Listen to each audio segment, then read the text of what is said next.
All right, so this will be the second of two lectures on race and ethnicity in the United States primarily. I give you a lot of materials to sort of process this week, including a documentary and multiple readings and a longer lecture. So I will try to keep this one relatively short in comparison. As I said on the previous presentation, there were some material that I wanted to engage with, but I didn't want to overburden you in that first lecture, so I borrowed it and moved it to this one. When you have a second, pause this video and go into the description of the video in the comments below and watch the first 3 minutes at a minimum, I would say, of the link that I am providing you on Vimeo.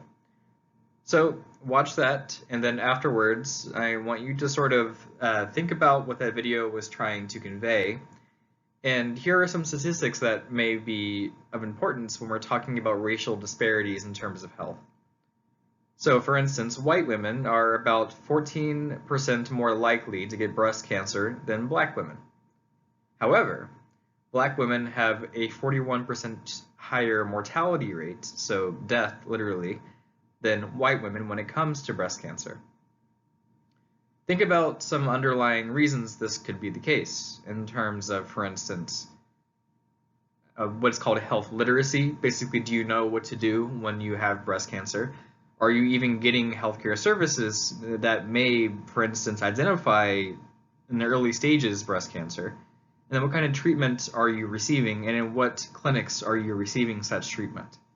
If you are having to, for instance, utilize a low-income, predominantly servicing hospital that has limited access to services, they may be less likely to be able to treat breast cancer or to even screen for it. And in the United States, when you're talking about economics and who can afford services versus those that can't, this largely is based on racial lines, which are shaped by historical factors in the United States. Additionally, Black, Native American, and Alaskan Native women are 3 times more likely to die from pregnancy-related complications compared to white women. There is a huge disparity in reproductive services and their outcomes when you're looking at so-called racial categories. To an anthropologist, this is not an indicator that there's something in the biology of Black, Native American, or Alaskan women that is shaping their health potentials. In fact, it is very much the built reality and social context they find themselves in that is shaped by historical context and culture, which all intermingle to shape you as an individual and your life expectancy, essentially, and quality of life as well, which is a very important component. Really, if there is a health metric, for the most part, you can look at this in terms of the racial categories we use in the US, and you will find clear disparities in terms of health potentials, we call them, basically the outcome of certain conditions.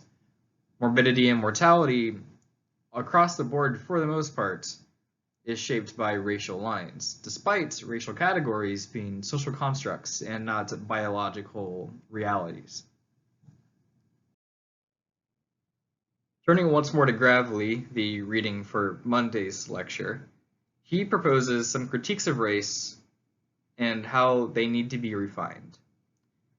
The first he postulates is that we need to clarify why recent genetic findings do not warrant a return to racial thinking. We need to also look at and promote a more complex biocultural view of human biology. And 3, we need to revise the conceptualization of race so that it becomes more than a mantra. Basically, what Gravely is trying to say in this article is that when we're looking at health science, of course, we are going to find disparities. However, the explanations for those disparities must be nuanced in understanding of the context in which people are living. For instance, if you are servicing a large minority group, you're going to find some commonalities, not based on them being a particular minority, but because they live in contexts which shape their health potentials in certain regards. So if predominantly Black African individuals are living in areas where there is a lack of access to nutritious food, of course, Black African individuals are going to have higher rates of obesity, diabetes, and high blood pressure.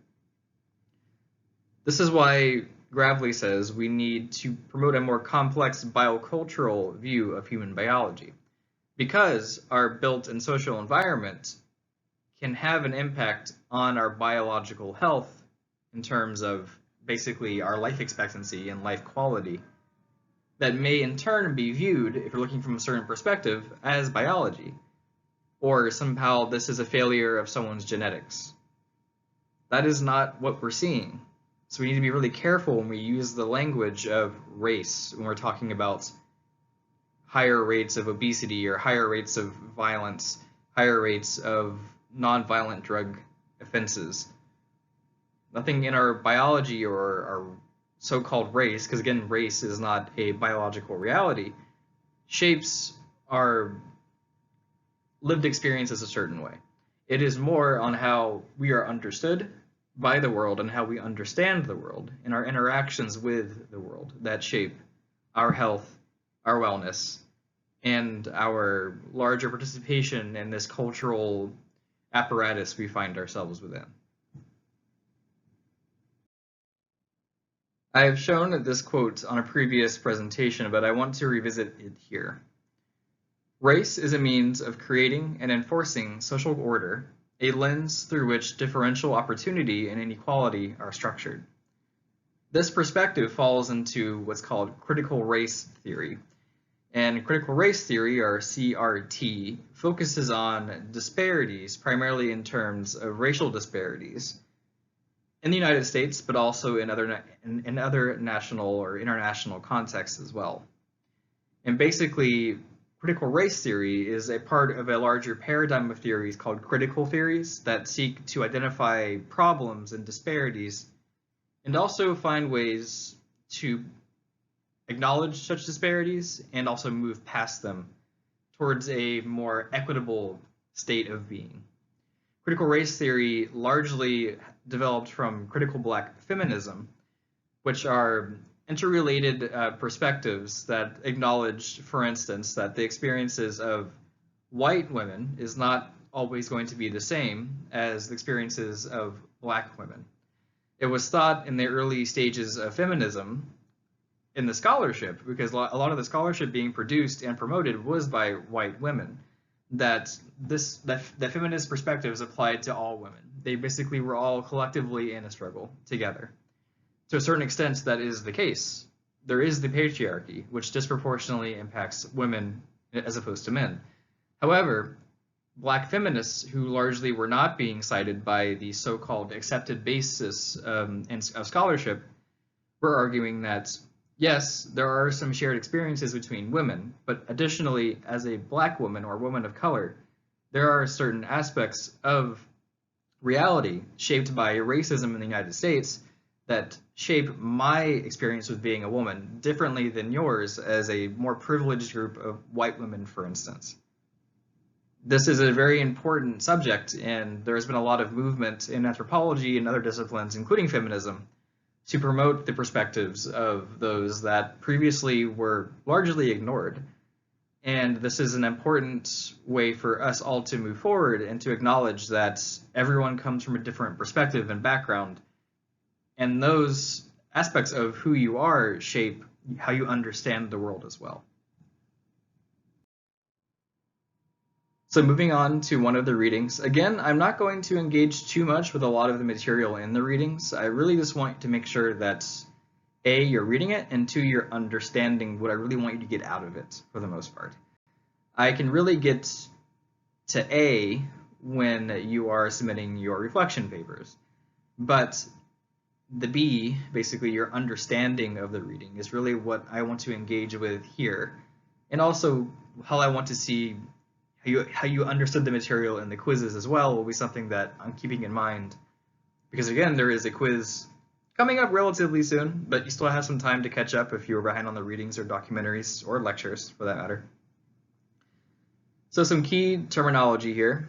We have internalized oppression. deeply ingrained acceptance of dominant ideologies. What this was saying, if you weren't entirely clear in the reading, is that a lot of times when minority groups are constantly having to experience microaggressions and overt racism, some of that may become internalized and accepted as just this is how reality is, basically.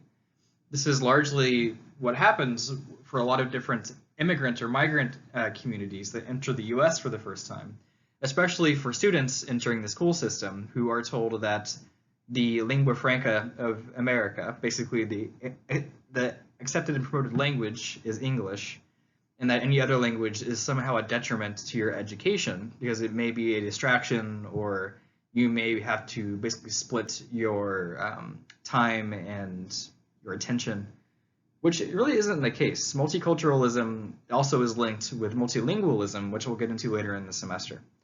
But basically what I'm trying to say is that there is certain mechanisms in place and structures in place that promote a certain way of thinking in the education system, for instance, which is shaped by the history of a certain country and also the policymakers that are making such policies and structures themselves. If, excuse me, if you fall outside of that expected norm, you're going to meet some resistance. And that resistance may end up being internalized as I'm doing something wrong, or my cultural beliefs and practices need to be ignored or made secondary to this new culture that I'm belonging to, or trying to belong to for that matter. This leads also to another concept called race ideology, which is a set of ideas about race that allows the discriminatory behaviors of individuals and institutions to seem rational or normal.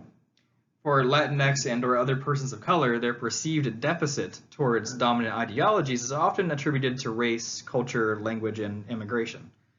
As an example, there is a pervasive thought in education that, at least in our history, that African Americans and Latin American individuals perform worse than white Americans because there's something in the culture, if you will, of these two very diverse groups that are made homogenous that makes it so, for instance, students do not want to learn, or that they are less capable of learning.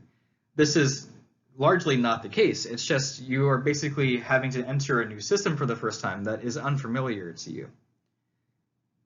What I mean by that, for instance, in terms of taking English as a second language when your primary language is Spanish, is that in your mind you may be having to translate a lot of what's being said in English into Spanish to be able to really internalize it, right? So of course there's going to be some necessary concessions people are going to have to make when their education is entirely in English. That is a difficult task, and it's going to impact your standardized test scores, basically. So what we're seeing really isn't a deficit in the cultural beliefs and practices of minority groups. What we're seeing is that there are disparities in the education system which shape people's understanding and access to equitable education services and understandings about how you are supposed to operate in the US based on unwritten rules that we all sort of just inherently are expected to know, basically. What I'm getting at here is another very weighty and sometimes hard to really conceptualize term in anthropology and also philosophy called hegemony, which is, and bear with me, domination or rule maintained through ideology, discourse, and institutions. Over time, through the maintenance of these mechanisms of control, the authority of the ruling class becomes accepted implicitly by society, and hegemony reproduces itself. You're probably thinking, what the hell does this even say? So I will try to make this more clear. I talked about unwritten rules and ways of knowing about the world on the previous slide. You are expected to be proficient with English when you enter the US school system for the most part. And that expectation shapes how the university and how education in general shapes their curriculum. So if you are taking a standardized test, it is assumed that you know how to take a standardized test.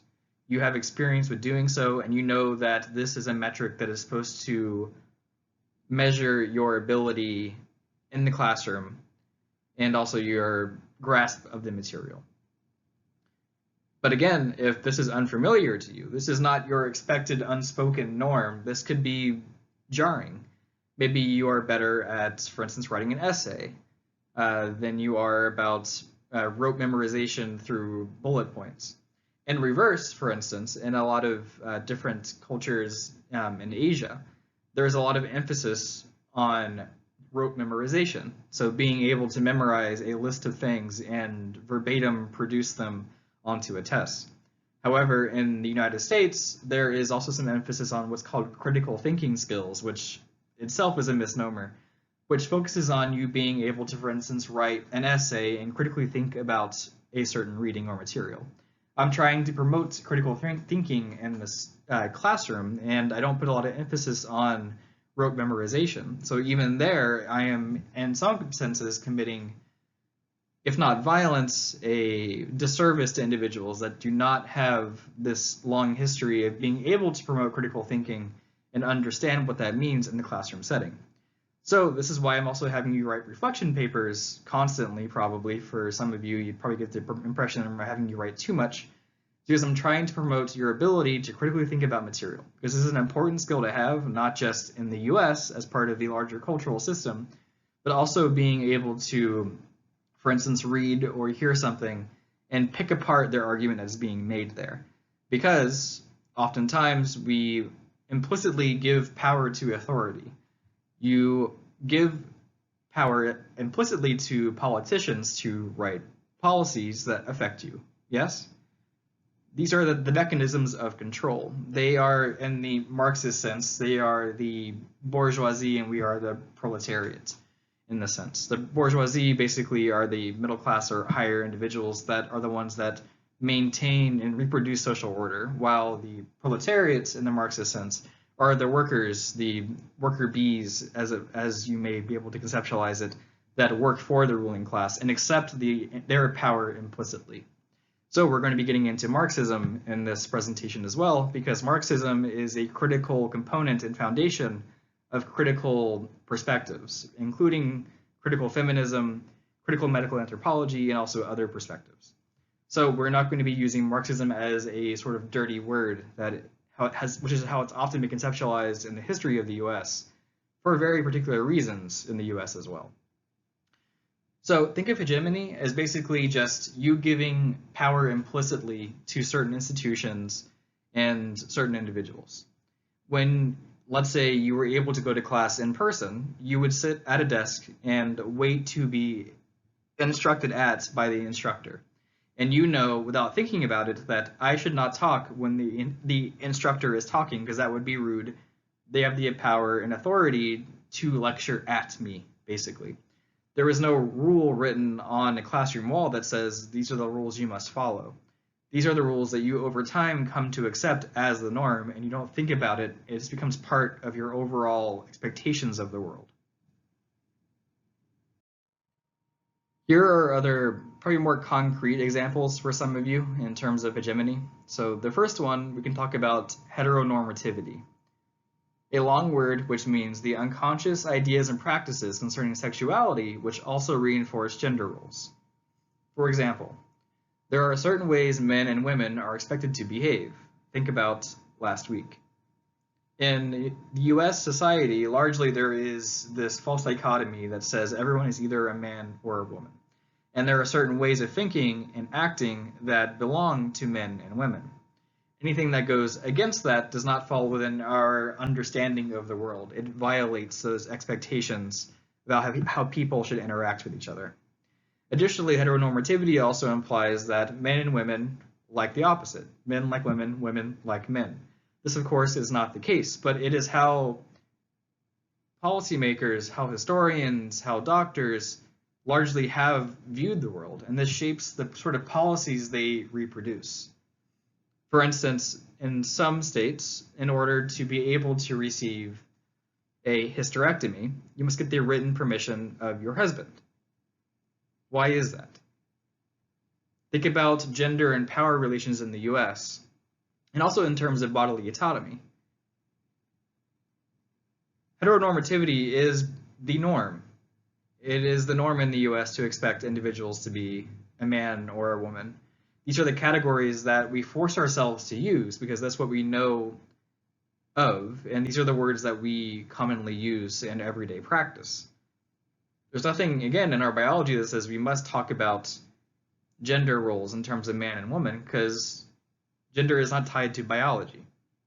And sexuality may be rooted in biology, but it is expressed through cultural understandings of relations between genders and of sexes.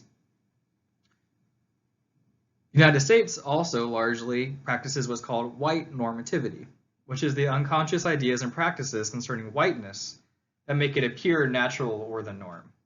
There's been a lot of scholarship that has demonstrated that the US largely conceptualizes itself as a white nation, despite demographics rapidly changing over time to disprove such a point. But the sort of modal American for a lot of people when they are surveyed is a white man or a white woman. This has implications also for how, again, politicians and policymakers, doctors view the world and the policies they make and how they interact with their constituents also too. There's a quote here at the bottom. Because whiteness as a discourse and a set of social and cultural practices remains hegemonic, it claims a normative status and simultaneously denies its existence. That's the tricky part about hegemony. For a true hegemony to be there, we really don't need to think about it.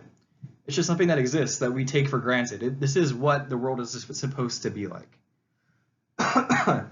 For a long time, think about media, for instance. There's still largely a bias towards showing white bodies in media and advertisements.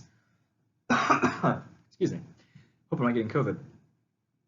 So, seeing as there is this implicit bias, every day you just see white faces in newspapers, that's an old example, on TV and advertisements and commercials. That's what you expect to see when you walk outside. That's how we should view the world. Think also of advertisements in terms of heteronormativity. Take Maxim or another magazine in the similar genre, if you will.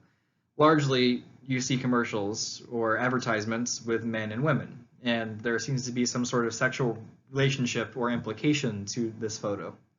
Again, with the implicit assumption that this will appeal to you as a reader of the magazine. So I promised I would start talking about Marxism, and this will be sort of the basis for that. Again, a Marxist perspective really is the basis of critical scholarship, whether it be critical feminism, critical medical anthropology, political economy of health. These different perspectives are shaped by Marxist thought. Whether or not they engage with that explicitly is not always clear. Sometimes it is not talked about because of the history of the word would probably be stigmatization in scholarship concerning using Marxist thought based on the history of the US primarily and the so-called Red Scare that happened decades ago. So with that little bit of context, let's sort of dive into a quote here. A Marxist perspective informs us that the capitalist structure of society requires a large pool of exploited workers to produce profits for the capitalist class. We live in a capitalist society, no?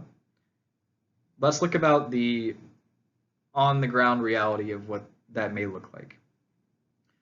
From this perspective, the fact that most exploited workers in the United States and across the world are people of color is not an accident.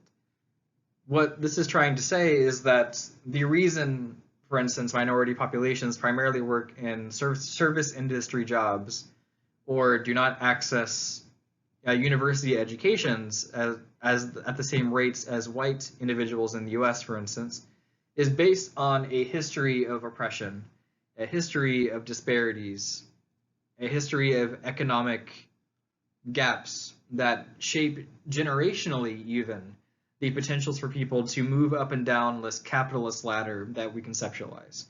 The American dream, if you want to call it that, has many glass ceilings, as it were. It is harder for women to make the same amount of money that men do on average. it is harder for black men on average to make the same amount of money that white men do, as another example. Think about this intersectionally as well, and how these double burdens of gender and so-called race can shape your opportunities and your access to opportunities as well. The the sort of traditional capitalist thoughts is that you can pick yourself up by your bootstraps, and if you work hard enough, we all have the same level of opportunity. That is not the case. If you start off at a higher position, your privilege gives you many extra concessions that you don't even really think about as a benefit. They just are your lived reality that shape your ability and your access to better opportunities, for instance. Not saying it's impossible, it's just really hard, and it gets progressively harder the more barriers you are presented with based on your positionality in the US structure as a capitalist society that is also rooted in a history of racism as well. An interesting phenomena occurs when you ask people in the US their self-defined class. The majority of individuals would say they are middle class. But if you were to actually dive into, for instance, their economic backgrounds, where they grew up in, their family's wealth and income, largely this would not really match up with reality. These categories of middle class, upper class, lower class are themselves constructs. They are based on definitions that a scientist may operationalize, for instance. Let's take low economic status. Oftentimes this would be based on, is your family making above or below the poverty level in terms of income? This is not something that is ingrained in stone, it's just how it is operationalized in the scholarship.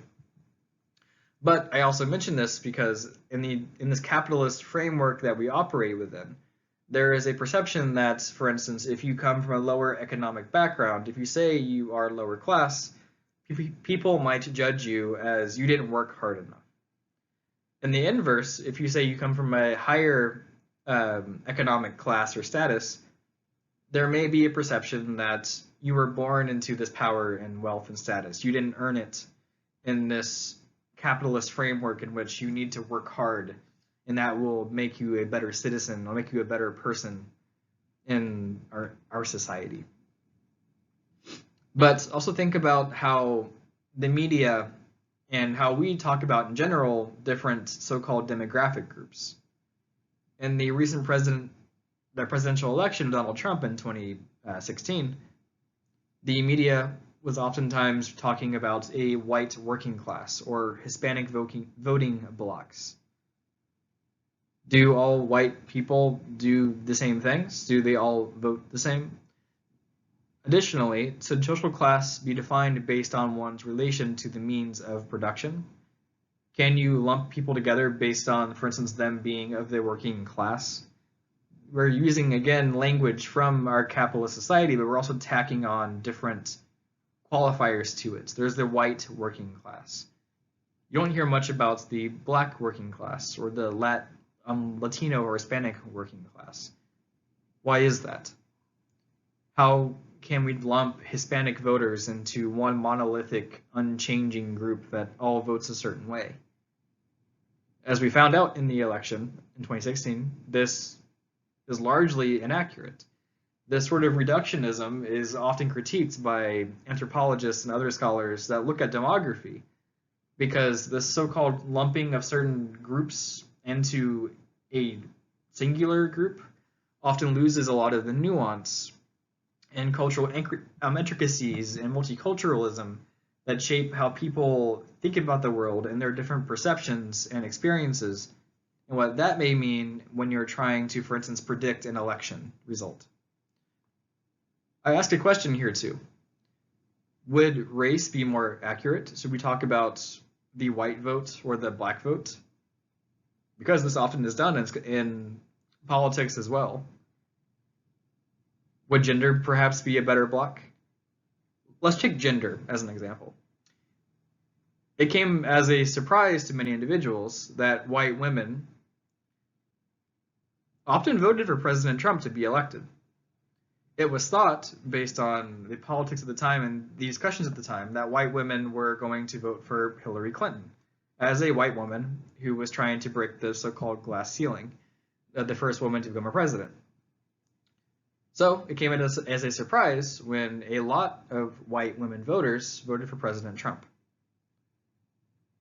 It is incredibly dangerous to lump people into categorical groups. However, you see it all the time.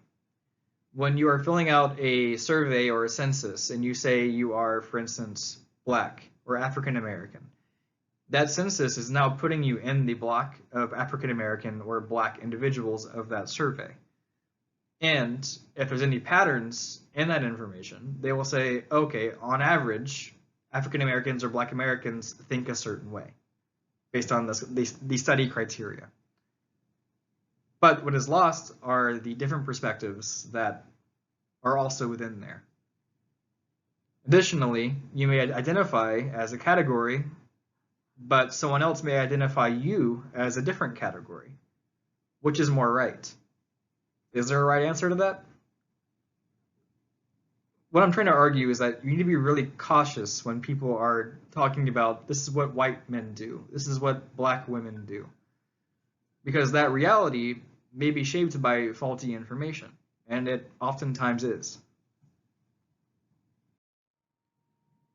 Anthropologists argue that there is an incredible amount of power in the words that we use. Because it is not just the words that we say verbally, it is also the words we choose to say in our mind. I'm talking a certain way right now that I would not talk if I was talking with, for instance, a family member or a close friend. I'm pragmatically choosing how I'm going to present myself and talk to you as a student who is also a student, but is also an instructor, that is shaping how you all are perceiving me most likely, and also how I'm trying to convey myself. So, I have a quote here. The limits of this economic definition of class are revealed when we compare two groups of Trump voters, both of which were labeled by many pollsters and pundits as white working class. There's, for instance, the dislocated workers in the Rust Belt, and there's the more well-off conservatives in the South and elsewhere. Pundits and pollsters during this election were lumping these two distinct cultural groups into one larger category of white working class.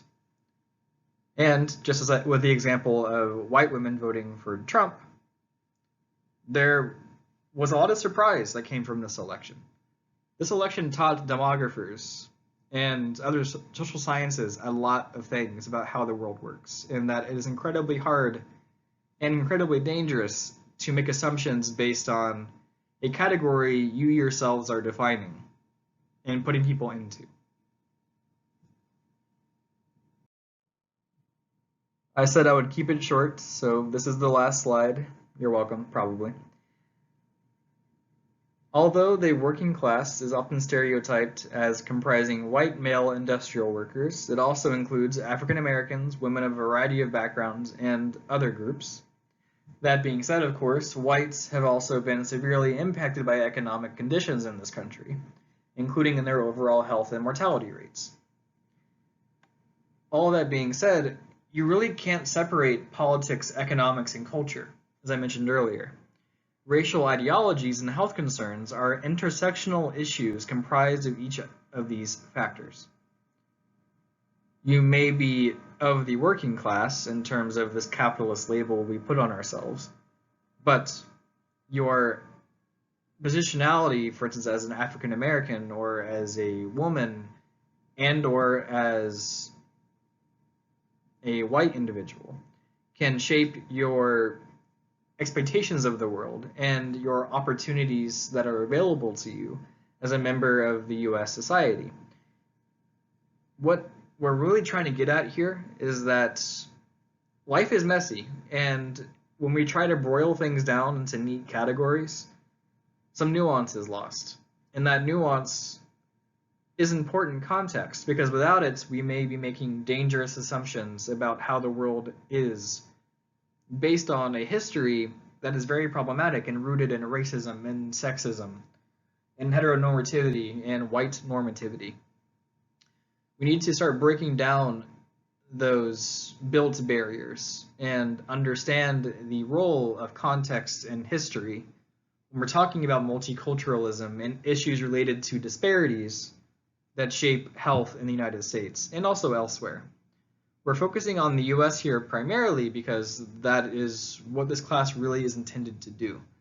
But of course, this can be translated in any country, really. There's different intricacies at the local level, at the policy level, and the historical level that shape interactions, that shape class structures, that shape relations based on so-called racial categories that are not based on reality but are become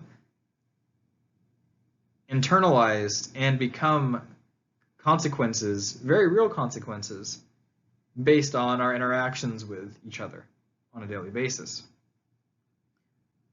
So I gave you some extra time. This is a short presentation, but I want you to really just, when you finish this, just to pause and think about what it means to be an American. That was brought up in my first lecture with you all. Can we label us as part of a larger American culture? What does that culture look like? What is it shaped by? What do the people of that culture look like? Can that be easily defined? Should it be easily defined?